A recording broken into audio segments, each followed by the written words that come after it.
Jabardasth comedy show ద్వారా ఎంతోమంది కమెడియన్లు ఇండస్ట్రీకి పరిచయమయ్యారు. వందల మందికి ఈ షో అన్నపూర్ణగా మారింది. కమెడియన్లు తమలోని నటనను ఈ షో ద్వారా బయటపెట్టి ఇప్పుడు చాలా వరకు సినిమాల్లో బిజీగా ఉంటున్నారు. కొంతమంది సినిమాల్లో కమెడియన్గా రాణిస్తే మరికొంతమంది ఏకంగా సినిమాలనే తెరకెక్కిస్తున్నారు.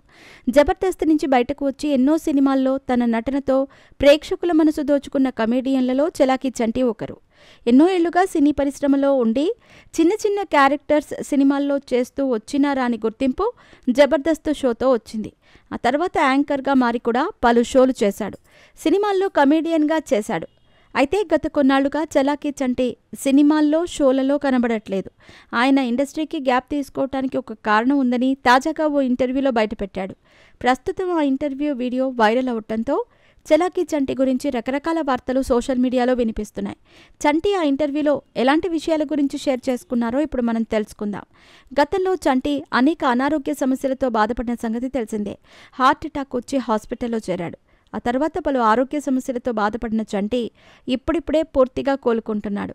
ఆల్మోస్ట్ సంవత్సరం తర్వాత చంటి బయటకి వచ్చి ఓ ఇంటర్వ్యూ ఇచ్చాడు. ఈ ఇంటర్వ్యూలో అనేక సంచలన విషయాలు మాట్లాడాడు. తనని ఇండస్ట్రీలో తొక్కేశారని ఆవేదన వ్యక్తం చేశాడు. చలాకీ చంటి అంటే నాన్ స్టాప్ కామెడీ అని అందరికీ తెలిసిందే. సైలెంట్గా కనిపిస్తూ కడుపుబ్బా నవ్వించడానికి పంచుల వర్షం కురిపిస్తూ ఉంటాడు. ఎన్నో సినిమాల్లో కమెడియన్గా నటించి పాపులర్ అయ్యాడు. అయితే అతనికి హార్ట్ అటాక్ రావడంతో తన జీవితం మొత్తం రివర్స్ అయ్యిందని తాజాగా ఓ ఇంటర్వ్యూలో పాల్గొన్న చంటి బయటపెట్టాడు. ఆ ఇంటర్వ్యూలో చంటి మాట్లాడుతూ, నేను హార్ట్ అటాక్తో హాస్పిటల్లో ఉంటే ఇండస్ట్రీ వాళ్ళు ఎవ్వరూ హెల్ప్ చేయలేదు, ఎవ్వరూ పలకరించలేదు. కనీసం కొంతమంది మాత్రం ఫోన్ చేసి జాగ్రత్త అని చెప్పారు అంతే. రియల్ లైఫ్లో ఎవరూ హెల్ప్ చేయరు. డబ్బులుంటేనే ఈ రోజుల్లో బ్రతుకుతాము. డబ్బులు లేకపోతే ఎవరూ వచ్చి హెల్ప్ చేయరు. ప్రతి ఆర్టిస్ట్ లైఫ్ ఇంతే.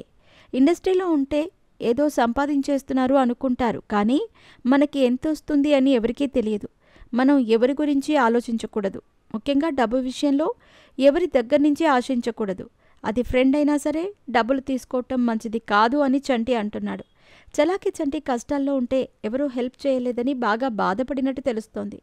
చాన్నాళ్ల తర్వాత మళ్లీ కోలుకొని బయటకు రావడంతో కొందరు ఆప్యాయంగా పలకరించారు. కొందరేమో నాకున్న పరిచయాలను అవకాశాలను లాక్కోవటమే కాదు, నన్ను ఇండస్ట్రీలో తొక్కేయాలని కూడా చూశారు అంటూ సంచలన నిజాలను బయటపెట్టారు. నా జీవితాన్ని తలక్రిందులు చేసిన నలుగురు వ్యక్తులు జీవితంలో ఎప్పటికీ బాగుపడరు. ఇది నా శాపం అంటూ ఆ ఇంటర్వ్యూలో చంటి పేర్కొన్నాడు. నన్ను నమ్మించి వెన్నుపోటు పొడిచిన వాళ్ళు భగవంతుడి సాక్షిగా నాశనం అయిపోతారు. నేను కట్టుకున్న బట్ట సాక్షిగా వాళ్ళకి పుట్టగతులుండవు. వాళ్ళు నాశనమైన తర్వాతే నేను చనిపోతాను. ఇది నా శాపం అంటూ చంటి గుండెల్లోని బాధను బయటపెట్టాడు. ఈ వీడియో యూట్యూబ్లో వైరల్ అవడంతో వీడియోని చూసి నాకు చాలామంది చంటి మనసులో ఎంత బాధను పెట్టుకున్నారా అంటూ కామెంట్లు చేస్తున్నారు. ఇక ఈ మధ్య బుల్లితెరపై పలు షోలలో కనిపిస్తున్న చంటి సినిమాల్లో కూడా అవకాశాలను అందుకుంటున్నాడు.